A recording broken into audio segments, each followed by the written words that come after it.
folks, with a reported increase in the number of licensed firearms being used to commit crimes, making sure legal firearms are secure is an utmost importance. Zooming in now to share a few strategies is Director of Corporate Planning and Client Relations at the Firearms Licensing Authority, Beverly Robinson. Good morning, Ms. Bev. Welcome to Smile. How are you?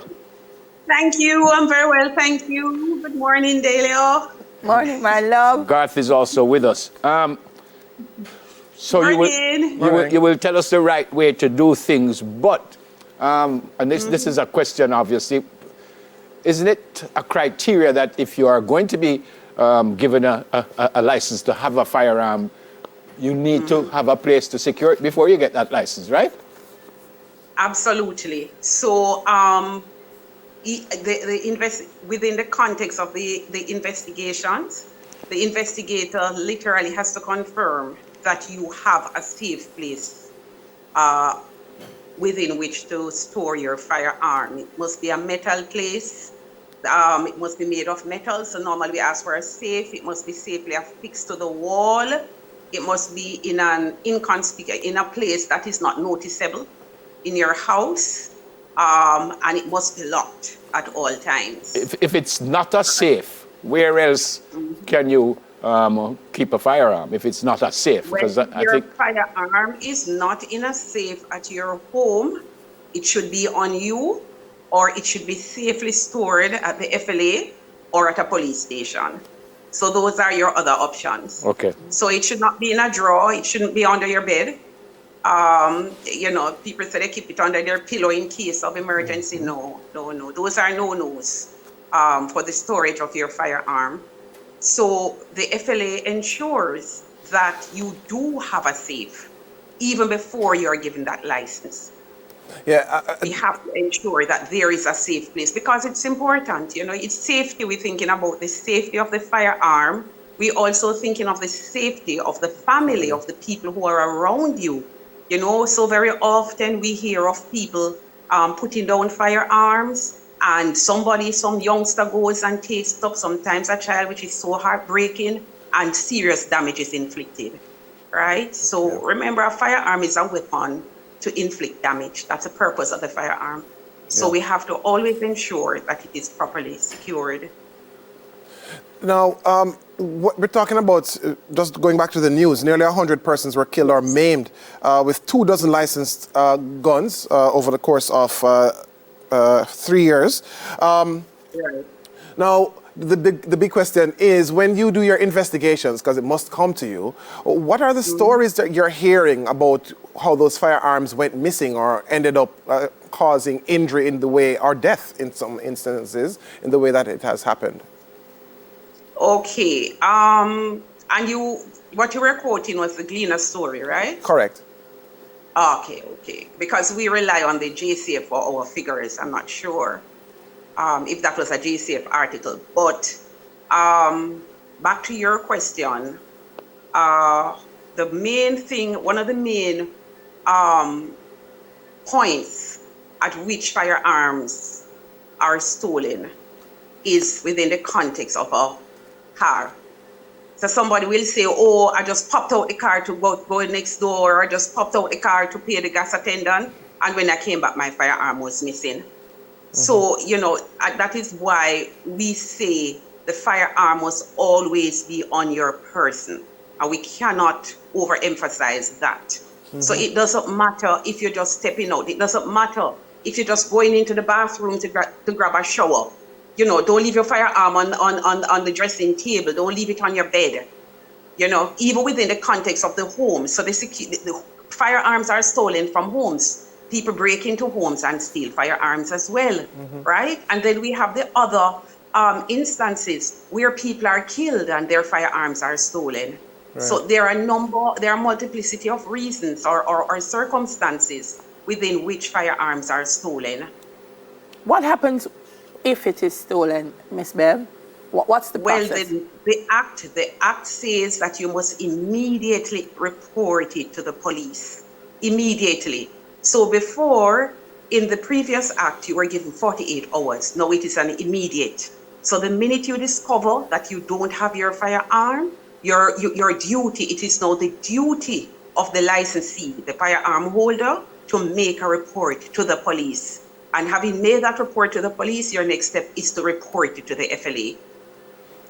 Right. If you do not report it, by the way, the law says it's an offense. Okay, so if it's stolen and you don't report it, it is an offense under the law. Report it within what time? What time period? Immediately. So the minute you discover that you don't have it, you're to report it. You're not to wait. You're not to say, I was looking for it. Right. You're just to report it instantly. Okay. Yeah. That's what the Act says. So it's an offense to not report it. This we know. Yes. But once you report Yes. it, what's the likelihood of you getting a license again to carry another weapon when you apply? Is it, yeah. So once you report it, the FLA will conduct its investigations as the licensor and as a regulatory agency that has to ensure compliance with the law.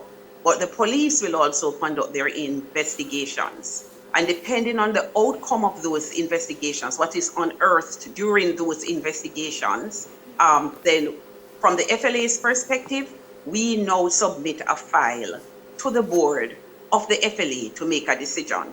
So our compliance team, they conduct an investigation, and then a file is submitted to the board of the directors, and they are the ones who can make a decision as to what happens going forward. Right. Now, something I probably we should have asked before, but I'll still go back to it. Once you get that license to carry a firearm, do firearm holders, licensed firearm holders, have to go back through another test, just or a refresher course or anything of the sort? Is there some other, for example, let's say you move from one house to another, do you then also go and do an assessment to ensure that the safe is secure, etc.? Is there anything like that? Okay, so firearm holders, under the terms and conditions of the license, they are supposed to inform the FLA whenever they move premises. Unfortunately, some don't. Unfortunately, some people don't. So what it comes down to is our compliance department having to find these people, right? Yeah. So, but the term and condition, one of the terms and conditions is that the minute you move your premises, you have to inform the FLA. Yeah. Can you be granted more than one firearm license? Yes, you can. Yeah. For what reason? I can't just come and say I want 2 guns or 3 guns? No. You have to justify the reason that you need it. So give me a reason. Give me a reason why someone would want to. You may need a firearm for competition purposes. Remember, people request firearms to enter competitions, and there is also the shotgun that people normally require for bird shooting season. So the firearms are also used for recreational sports. Recreation and sports. Okay. Yes. I wanted to ask very quickly. Some people request the firearm just for that, for recreation and sports. I just wanted to ask very quickly, if I lose my firearm and it's recovered, what happens? Do you return it to me, or have I lost it permanently? What happens? No, the fact that the firearm is found does not mean that it will be automatically returned to you, because we have to conduct an investigation to see under what circumstances was the firearm lost. Okay. Was it lost through negligence? Did you leave it in the car? Did you leave it unattended? Did you go to a dance and ask somebody to hold it for you? So all of those things come. Did you go to a stage show and leave it somewhere else and then you're unable to get it back? And invariably, these are real life cases that we have to deal with, Yes, like you're going abroad, you left it in the house, and you left somebody in the house, and you believe it is secure. When you come back, the firearm is missing. Yeah. And you're going to be held accountable because you have a duty. It's a duty under the law to ensure that you know where your firearm is and that it is kept in the specific places that are outlined in the Act. All right. The FLA, a police station, in a safe at your home or on your person. Yeah. What's the FLA's website, quickly, for us? It's www.fla.gov.gm. All right, great. And that's where we can learn more, yeah? Right, right. And as we're speaking, you know, I'm on my company phone, so I'm seeing people sending in texts and asking questions. Well, we've got to run, This but is a very relevant topic. absolutely. Thank you so much for being with us this morning. Relevant topic. Really appreciate Yes. it. That's Yes. Take care, Miss Bev. God bless you and your family. Good. Bye-bye. all right. Stick around because we'll be learning some techniques to quit smoking right after this.